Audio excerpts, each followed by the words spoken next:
आज मैं FIA के सामने पेश हुआ, जो मुझे नोटिस जो मेरा पीछा कर रहे हैं, इस्लामाबाद हाई कोर्ट की हदायत पर मैं अपना बयान रिकॉर्ड कराने गया वहाँ पर। उन्होंने कहा आपका YouTube चैनल सीज करना है हमने, ये जुर्म किया आपने, जो बहुत सारी आपने बातें की हैं, आपका टेलीफोन भी कब्जे पर लेना है। शहबाज शरीफ वज़ीर-ए-आज़म भी नहीं बने थे और उनके घरों से आने वाले टेलीफोनों पर इन्होंने सारी की सारी जो तकर्रियाँ थी उस्मान बुज़दार की वो उड़ा के रख दी, हालांकि वो वज़ीर आला थे। और फिर जो गवर्नर पंजाब के प्रिंसिपल सेक्रेटरी ने जो कुछ इन ब्यूरोक्रेट के साथ मिलकर किया, तो इनमें इतनी सकत, इतनी औकात कहाँ थी कि ये हमजा शहबाज से कह सकें कि जनाब हम माफ़ी नहीं मांगते। तो वो एक सारी साजिश थी। FIA ने जनाब गिरफ्तारी मांगी और आपने तो अब मैं आपको पढ़ के देखे जज साहब ने सारा कच्चा चट्टा खोल दिया। जज साहब ने जो अगली बात लिखी है, उन्होंने कहा कि रिकॉर्ड के मुताबिक FIA ने लिखा कि एक सियासतदान ने पार्टी टिकट के नाम पर शहबाज शरीफ को 14 मिलियन दिए। FIA आज तक उस सियासतदान का नाम नहीं बता सकी। सब्सक्राइब करें और बेल दबाएं ताकि कोई खबर रह न जाए।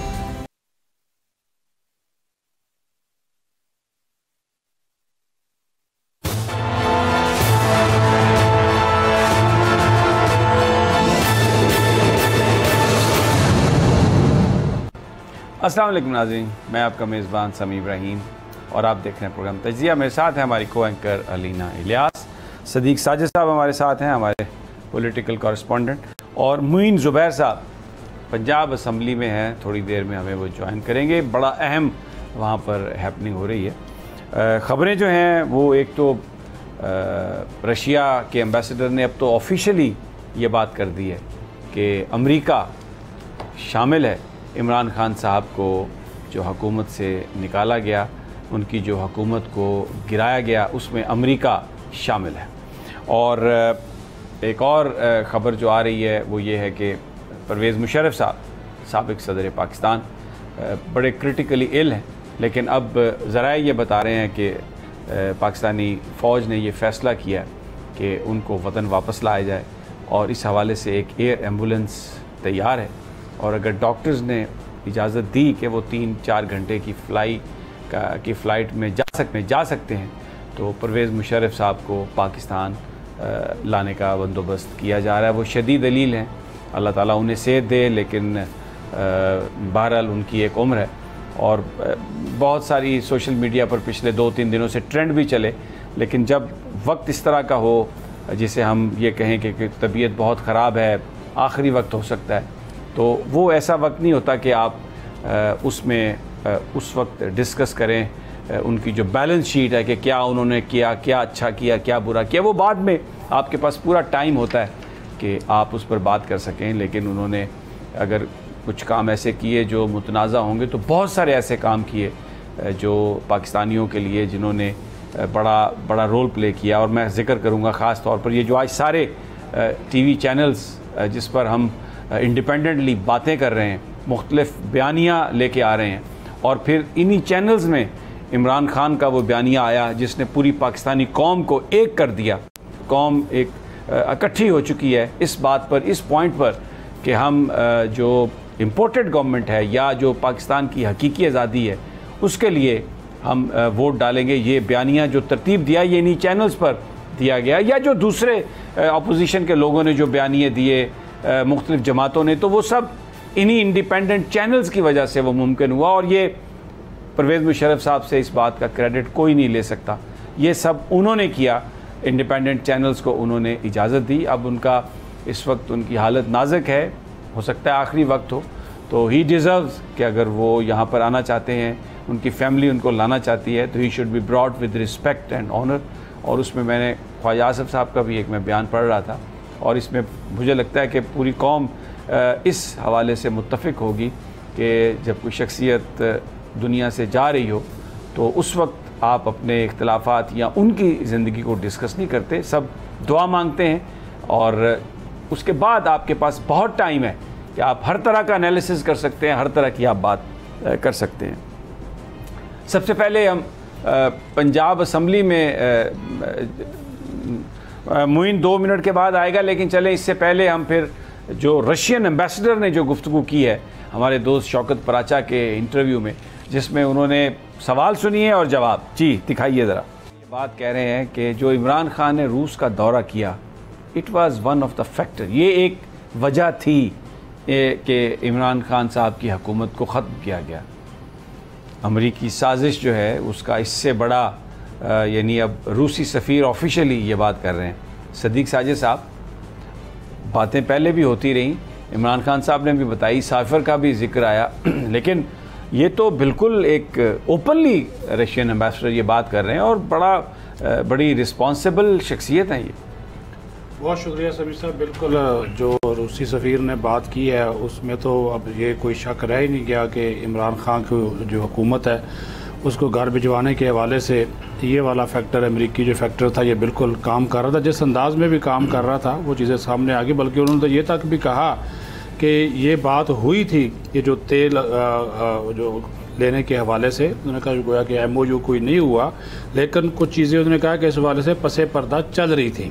लेकिन जो गंदम के हवाले से उसको भी उन्होंने फिर जो है उसका तो बाकायदा जो है वो MOU जो था वो हो गया था। तो इससे तो एक चीज़ साबित हो गई कि जो इमरान खान वो साइफर की बात कर रहे थे उसमें तो काफ़ी हद तक पे जो है फिर वो सदाकत जो है वो नज़र आती है। दूसरी बात ये है कि ये जो पाकिस्तान के मामलात में फिर अमरीकी जो मुदाखलत हो रही है या फिर ये ब्लॉक्स की सियासत है वो उसको कौन आगे बढ़ा रहा है, उसमें तो फिर ज़ाहिर है ये चीज़ें जो सामने आई उसमें तो ये कि आप अपनी खारजा पॉलिसी को ही आज़ाद ना कर सके। और उसमें दूसरी बात फिर ये है कि इमरान खान मुसलसल इस चीज़ को लेकर आगे बढ़ रहे। जब से उनकी हुकूमत गई है वो इससे हटे नहीं है। बेशक उनके ऊपर तनकीद भी बड़ी हुई, बहुत सारी बातें भी की गई, लेकिन वो इस चीज़ को लेकर आगे बढ़ रहे हैं। अब रशिया की जानब से इसको ऑफिशियली इज़हार रूसी सफ़ीर का बयान, कोई ऐसी बात तो है नहीं कि आप उसको डिनाई कर सके, उन्होंने एक ओपन बात कह दी।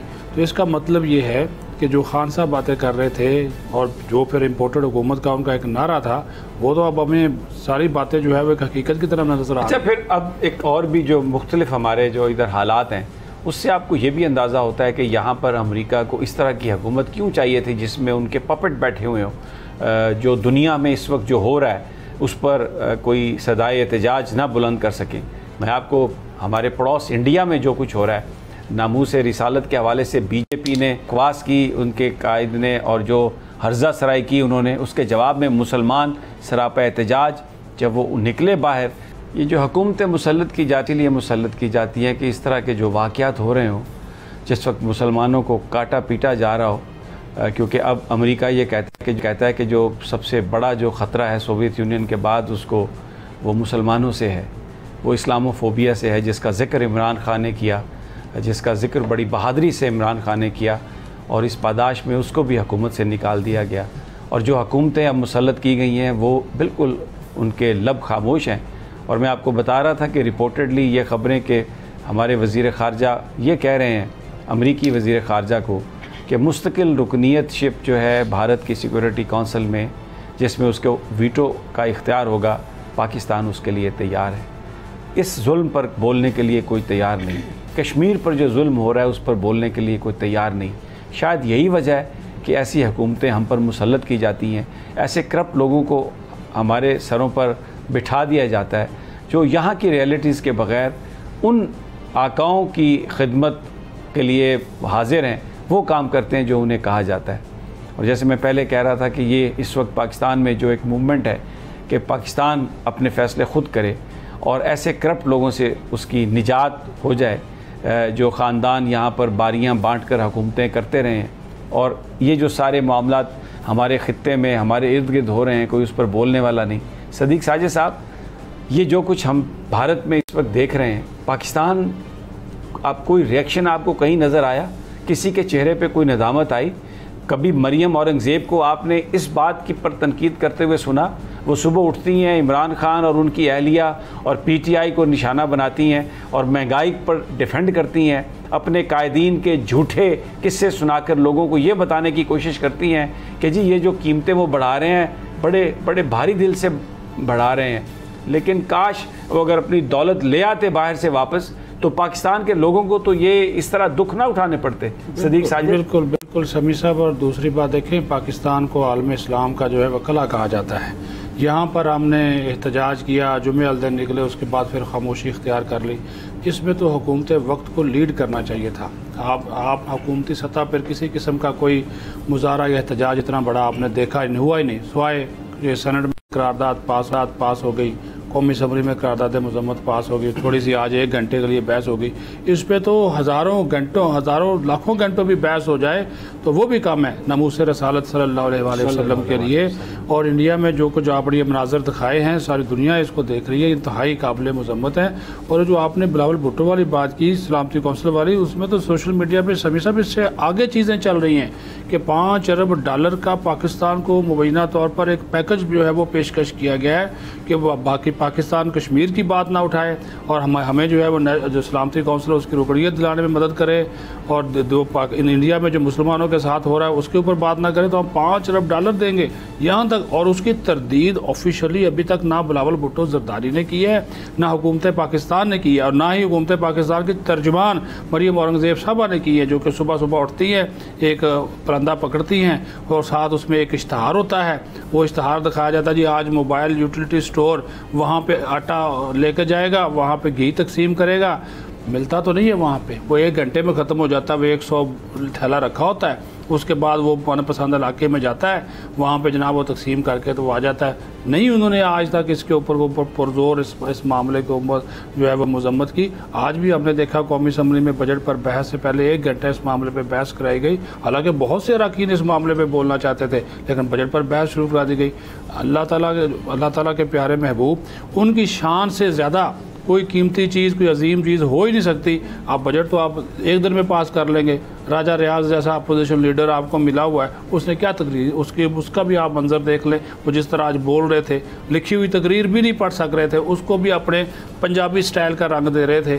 तो जहाँ पे इस किस्म के अपोजिशन लीडर हूँ, ये वैसे समी साहब हमारे लिए भी एक मौक़ाफ़ात अमल है। इस तरह की जो हुकूमतें हैं जो हम पे मुसल्लत की गई हैं, ये भी हमारे लिए भी एक सबक है कि एक तरफ इमरान खान जो था इस्लामोफोबिया के ख़िलाफ़ आवाज़ उठाता रहा, वो अमेरिका को पसंद नहीं आई, वो अभी तक इस चीज़ के ऊपर बात कर रहा है। और दूसरी तरफ एक ट्वीट कर दिया जाता है हमारे वज़ीर आज़म की तरफ से, और उसके बाद बिल्कुल खामोशी हो जाती है। क्या किरदार पाकिस्तान ने, अभी सेक्रेटरी जनरल OIC को फ़ोन कर दिया, इससे क्या हो गया?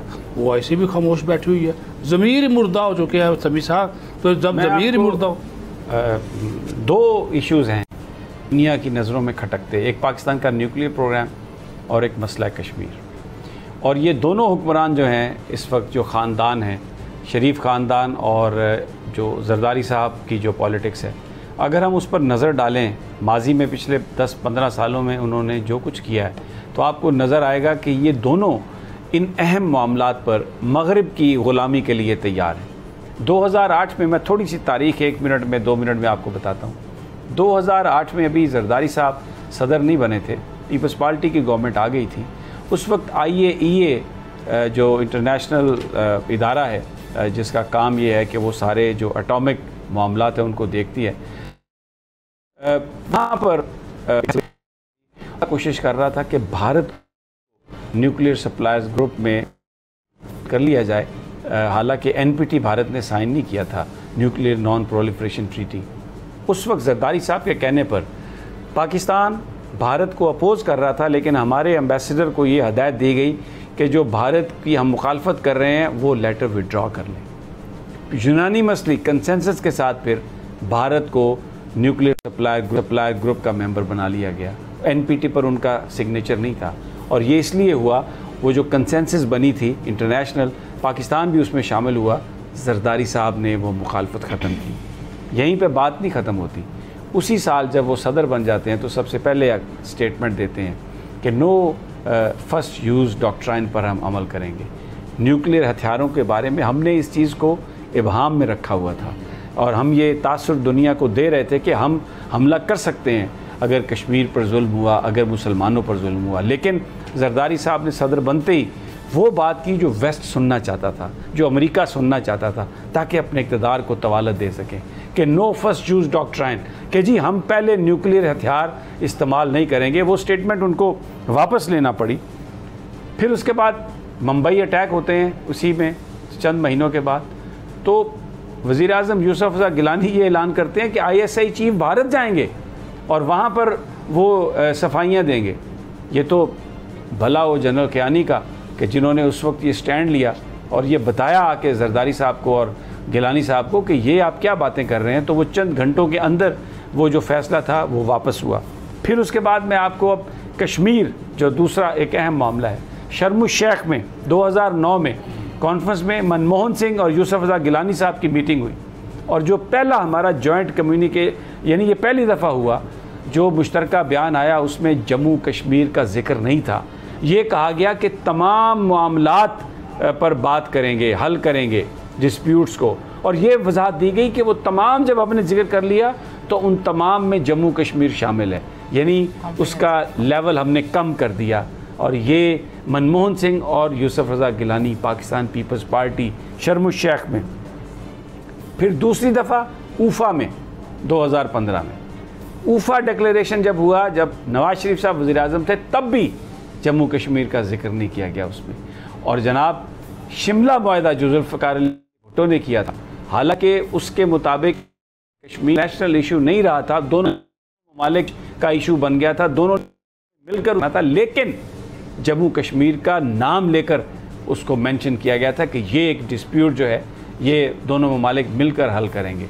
वक्त के साथ साथ इन दोनों ने जो अहम मामलात हैं, और शमशाद अहमद जो सेक्रेटरी फॉरेन अफेयर्स जिन्होंने बताया कि 1998 में शहबाज शरीफ ने अमरीकी हुक्काम को ये यकीन दहानी करवा दी कि जनाब हम NPT पर साइन कर देंगे, न्यूक्लियर नॉन प्रोलिफरेशन ट्रीटी पर, और जिस पर शमशाद साहब ने ये मामला उठाया कि जनाब आप ये वज़ीर आला पंजाब कौन होते हैं इस मामले में बात करने वाले, ये वफाक का इशू है, और उन्होंने उस सारे मामलात को, उस मामले को ख़त्म किया। बात यहीं ख़त्म नहीं होती। हार्ट ऑफ एशिया जो हुई ऑन अफ़गानिस्तान, उसमें हमने जो मुंबई हमले थे उसकी ज़िम्मेदारी कबूल कर ली। फिर पठानकोट के जो हमले थे उस पर हमने FIR दर्ज करवाई। ये कौन लोग थे जिन्होंने करवाई? ये नून लीग और पीपल्स पार्टी की हुकूमतें थी जिन्होंने ये सब कुछ किया, और अब ये दोनों मिलकर हुकूमत कर रहे हैं। उस वक्त ये अपने अपने इनके अदवार थे और एक दूसरे पर झूठी सच्ची तनकीद भी करती थी। अब जब अगर हम ये कहते हैं कि जनाब ये हुकूमतें पाकिस्तान के मफादात को ये सियासतदान बेच रहे हैं, अगर नेशनल टीवी पर बात करें या अपने वीलॉग में बात करें, तो FIA ये कहता है कि आपका YouTube चैनल हमने बंद करना है। आज मैं FIA के सामने पेश हुआ, जो मुझे नोटिस जो मेरा पीछा कर रहे हैं, इस्लामाबाद हाई कोर्ट की हदायत पर मैं अपना बयान रिकॉर्ड कराने गया वहाँ पर, उन्होंने कहा आपका YouTube चैनल सीज करना है हमने, ये जुर्म किया आपने, जो बहुत सारी आपने बातें की हैं, आपका टेलीफोन भी कब्जे पर लेना है। अब जो बात करना, जो लोग बात कर रहे हैं, अब उस बात को दबाने की कोशिश की जा रही है। फ्रीडम ऑफ एक्सप्रेशन, ये तो मैं अल्लाह भला करे इस्लामाबाद हाई कोर्ट का चीफ जस्टिस अतर मिनुल्लाह की एक कमिटमेंट है जिसमें उन्होंने जितना मैक्सिमम वो कर सकते हैं उन्होंने किया है कि आज़ादी इजहार पर कदगन न लग सके। ये सारा कुछ मैंने आपको इसलिए बयान किया कि ये वो लोग हैं जो इस वक्त हुकूमत में हैं, जो अपने अपने अदवार में न्यूक्लियर प्रोग्राम पर, मसला कश्मीर पर इतना कमज़ोर मौक़िफ़ दिखाते रहे हैं, अपने आप को नीचे गिराते रहे हैं, सिर्फ इसलिए कि ताकि वो वेस्ट की ज़रूरत बन सकें। और अब भी रिपोर्टेडली जो बिलावल भुट्टो ने अमेरिका से कहा है कि हम भारत की मुस्तकिल रुकनीतशिप के लिए तैयार हैं, इसका मकसद सिर्फ ये है कि अगले सेटअप में भी अमेरिका कहे कि यही लोग हुक्मरान हों, ताकि जो हम करना वो हम कर सकें। वेरी सैड सिचुएशन पाकिस्तान के, लेकिन अवाम खड़े हैं इस वक्त, और इमरान खान ने बता दिया कि इंडिपेंडेंस के लिए, हकीकी आज़ादी के लिए आपको उठना होगा और आपको लड़ना होगा। मैं यहाँ पर एक वक्फ़ा ले रहा हूँ, और जब हम वापस आते हैं तो पंजाब में चौधरी परवेज़ इलाही उठ खड़े हुए हैं और पंजाब असम्बली के तकद्दुस की बहाली के लिए उन्होंने कहा है कि IG और चीफ सेक्रेटरी माफ़ी मांगें। हुक्मरान वहाँ पर मुनाफकत कर रहे हैं और आकर ये कह रहे हैं कि वो माफ़ी के लिए तैयार नहीं है, और पिछले दरवाजे से जाके कहते हैं खबरदार माफ़ी मांगी, अपने पॉइंट पर खड़े रहो। ये जो इनकी हिपोक्रेसी है, जो मुनाफकत है, इसको एक्सपोज करते हैं, लेकिन एक छोटे से वक्फे के बाद।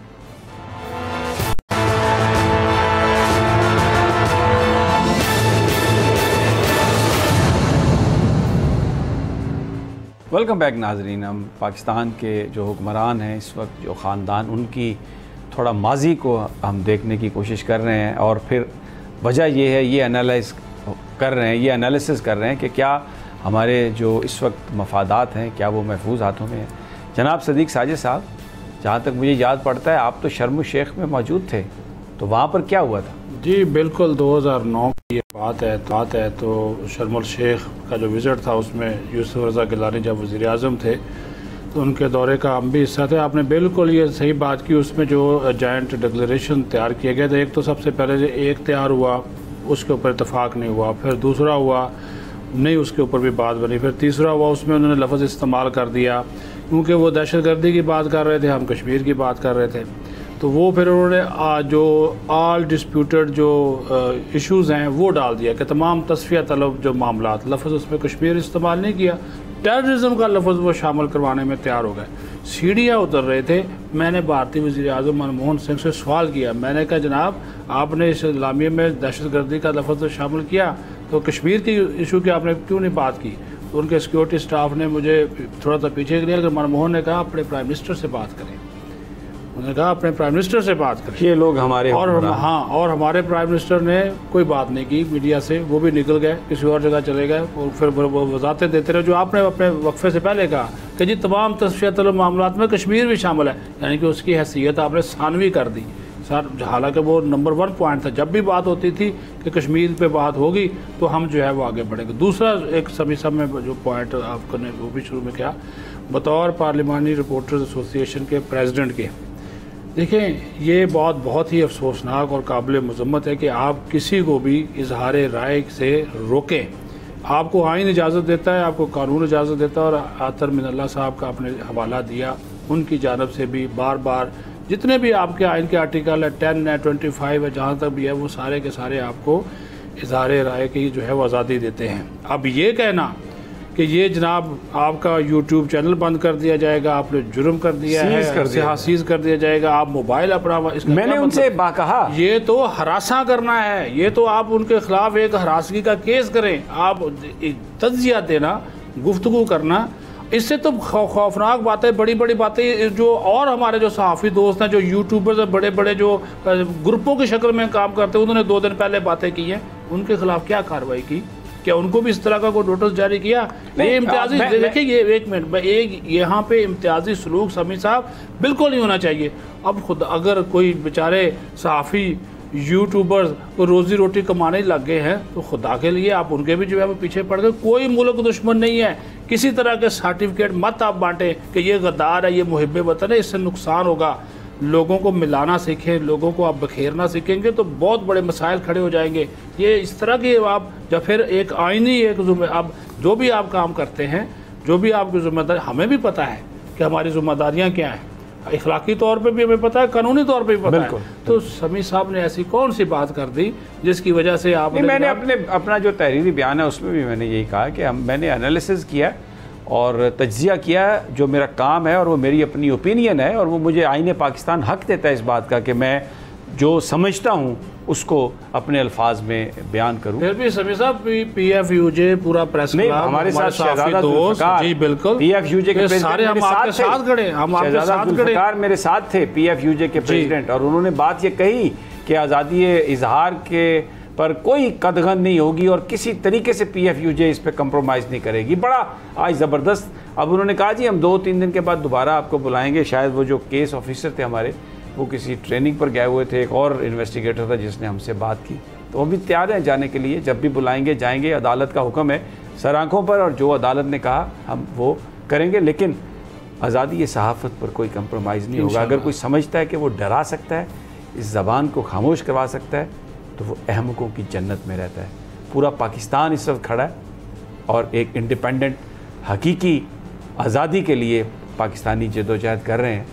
हम भी उसमें जितना अल्लाह ताला हमें तौफीक देगा उसमें हिस्सा डालेंगे इंशाल्लाह। अब एक और जो जंग हो रही है पंजाब में, मुइन ज़ुबैर हमारे नुमाइंदे हमारे साथ हैं, पंजाब के बाहर खड़े हैं।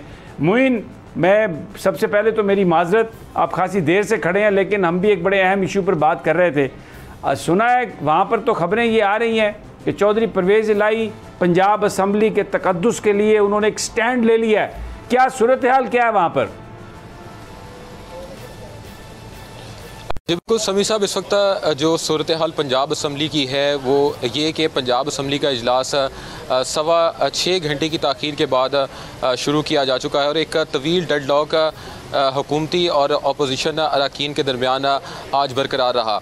हुकूमती अरकान और अपोजिशन की जानिब से जो मुतालबात और जो मुज़ाकरात होते रहे, उसके बाद जो हमने सूरत हाल यहाँ पर देखी कि अब से कुछ ही देर कबल additional chief secretary home Syed Ali Murtaza जो हैं वो पंजाब असम्बली आए और उसके बाद हमने देखा कि हुकूमत और अपोजिशन के दरमियान एक मुआहदा तय पाया। उस मुआहदे के तहत 2 रुकनी कमेटी जो है वो तश्कील दी गई है, जिसमें एक हुकूमती रुकन और एक अपोजिशन की जानिब से रुकन शामिल किया गया है। हुकूमत की जानिब से मलिक अहमद ख़ान और अपोजिशन की जानिब से राजा बशारत को इस कमेटी में शामिल किया गया और ये कमेटी जो है वो जो मुतालबात रखे गए हैं उस पर अमल दरामद करवाने को यकीनी बनाएगी और ये तमाम मुतालबात जो हैं वो रवा इजलास के दौरान ही जो है वो मनवाए जाएंगे।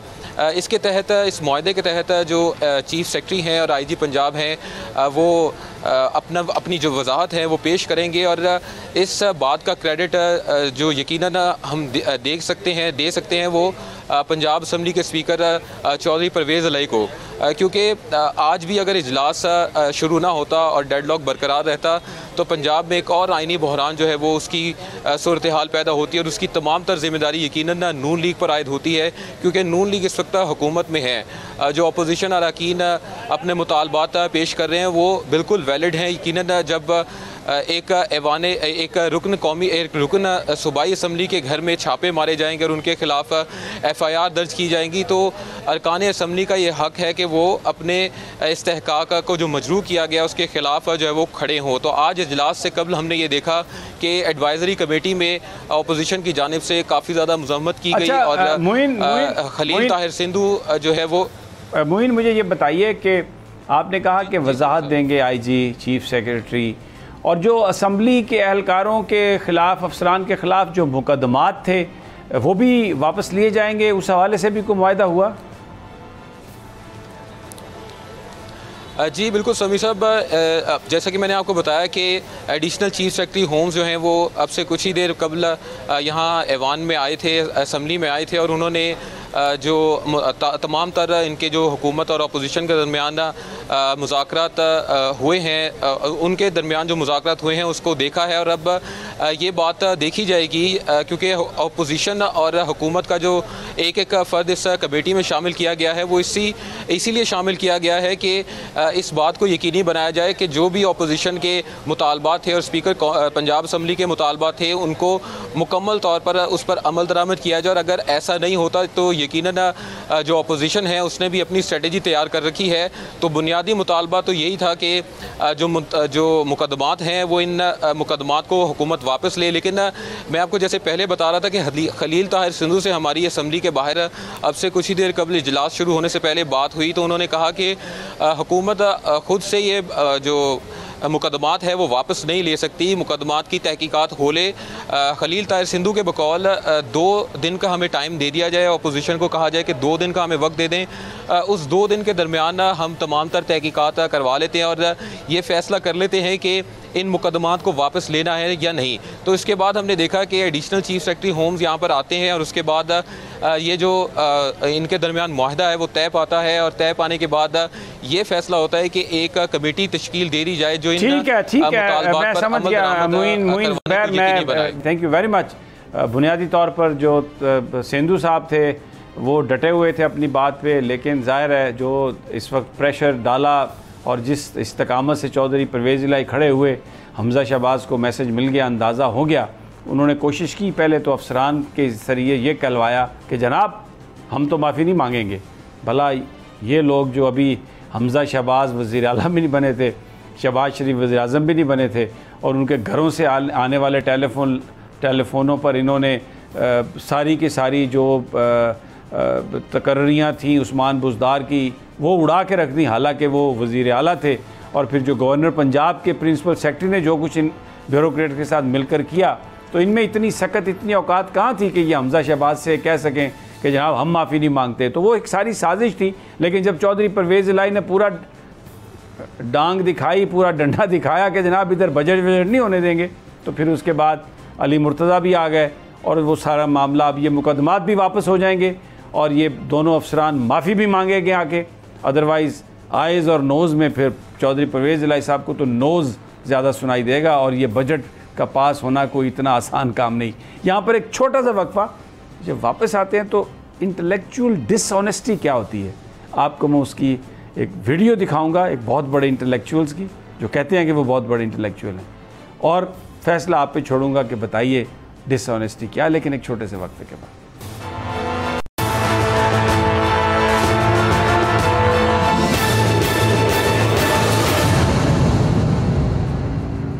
वेलकम बैक नाजरीन।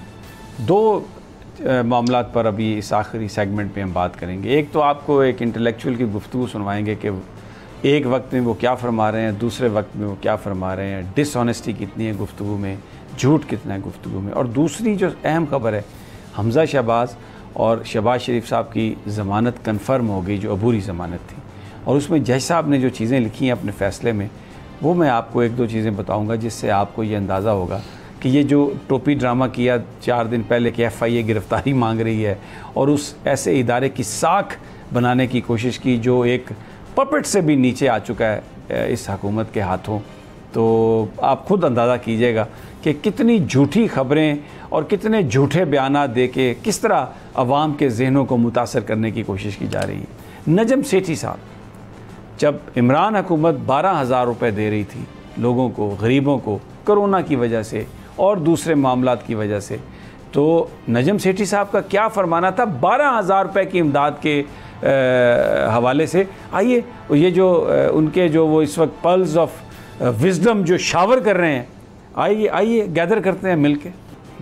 नजम सेठी साहब कैसा पक्का मुंह बना के, वो जैसे ठग होते हैं ना जो, या पासपोर्ट ऑफिस के सामने लोग बैठे होते हैं, हर बोली बोल लेते हैं, ये एम्बेसीज़ के सामने होते हैं वीज़ा लगवाने के लिए, लोगों को ठगते हैं। ये आपने बिल्कुल मिफ्ता इस्माइल जैसी इनकी हंसी थी जो चंद दिन पहले उन्होंने जो पेट्रोल की कीमत का जिक्र किया था। अच्छा, अब मैं आपको सुनवाता हूँ कि 2,000 रुपये दिए हैं नवाज़ शरीफ साहब ने, यानी शहबाज शरीफ साहब ने, तो उन 2,000 रुपयों के इम्पैक्ट पर क्या 12,000 का कोई इम्पैक्ट नहीं है? हमें हौसला है। अब ये 2,000 के बारे में ज़रा सुने कि क्या कह रहे हैं।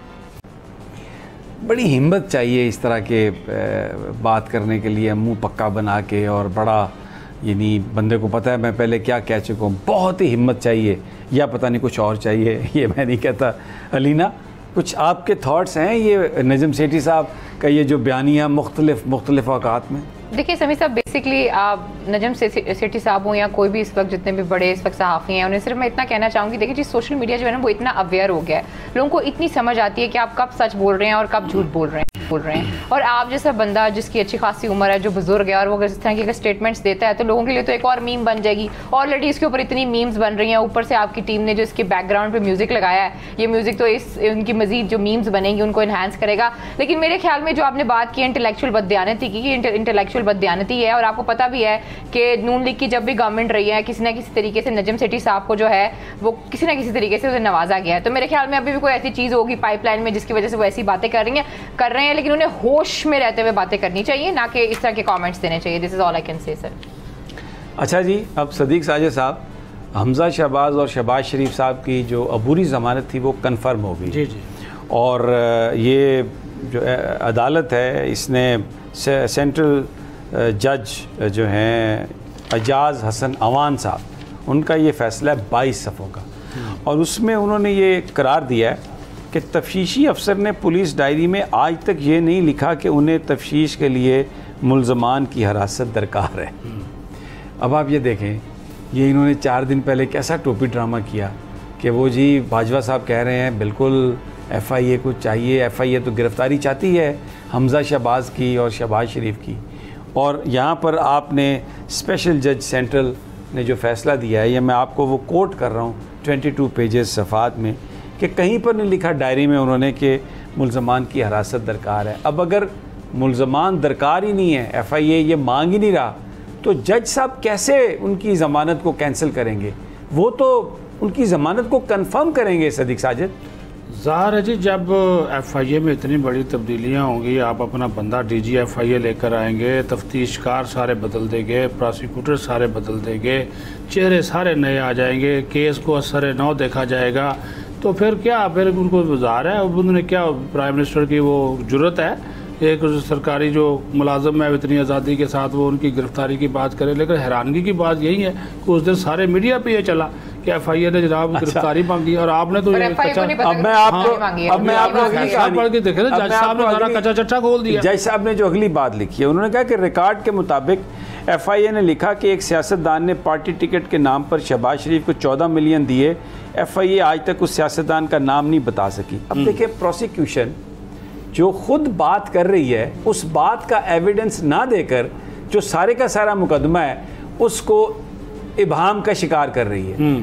तो जब ये इस तरह की चीज़ें अगर प्रोसिक्यूटर पेश करेगा तो मुकदमे को ख़राब करेगा, एविडेंस नहीं दे, कहेगा जी कि 14 मिलियन दिए, किसको दिए उसका नाम तक नहीं बताएगा, तो जज साहब जमानत कंफर्म करेंगे या नहीं? सदीक साजिद साहब बिल्कुल करेंगे। और ये देखिए ना कैसी, वैसे अभी मैं यही सोच रहा था कि आप समी साहब, आप पे तो कह दिया कि आपसे जुर्म सरजद हो गया, उधर 3.5 साल 3.25 साल हो गए और वो नाम पता भी है, फिर भी वो कह रहे हैं जी हमें पता नहीं है कौन सा बंदा, उसका नाम बताने को आप तैयार जो है वो नहीं है कि जिसने ये टिकट के लिए जो पैसे दिए। इधर तो फौरी तौर पे हो गया।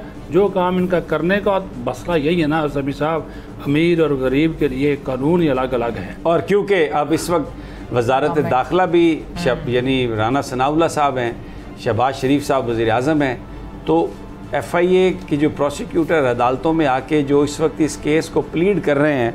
अब आगे मैं बताऊं एक और चीज़, अदालत ने लिखा FIA ये नहीं बता सकी कि तमाम मुश्तबा अकाउंट्स हमज़ा शहबाज की हदायत पर खोले गए, यानी जो अकाउंट्स जिनमें अरबों रुपए की ट्रांजैक्शंस हुई, वो FIA ये कह ही नहीं रही कि ये हमज़ा शहबाज की हदायत पर खोले गए, बेनामी थे और लोगों ने खोले।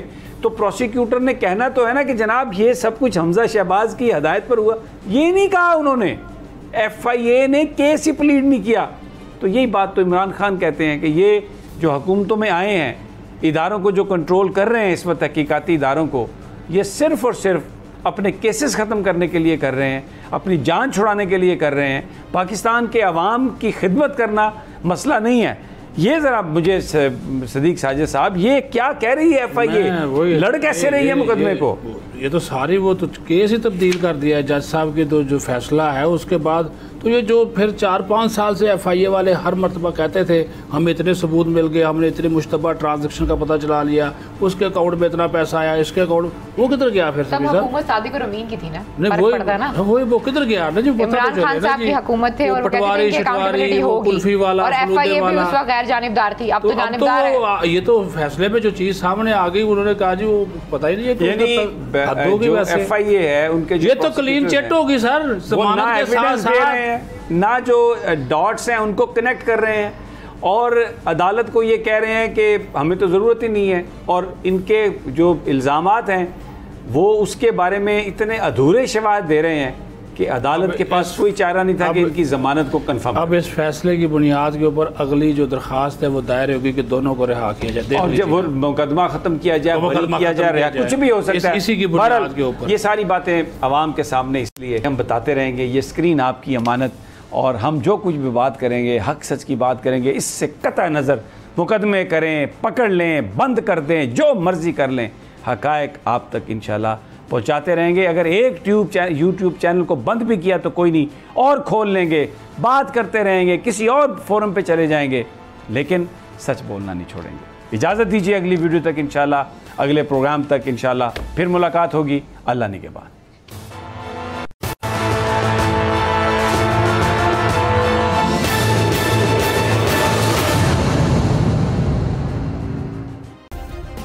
सब्सक्राइब करें और बेल दबाएं ताकि कोई खबर रह न जाए।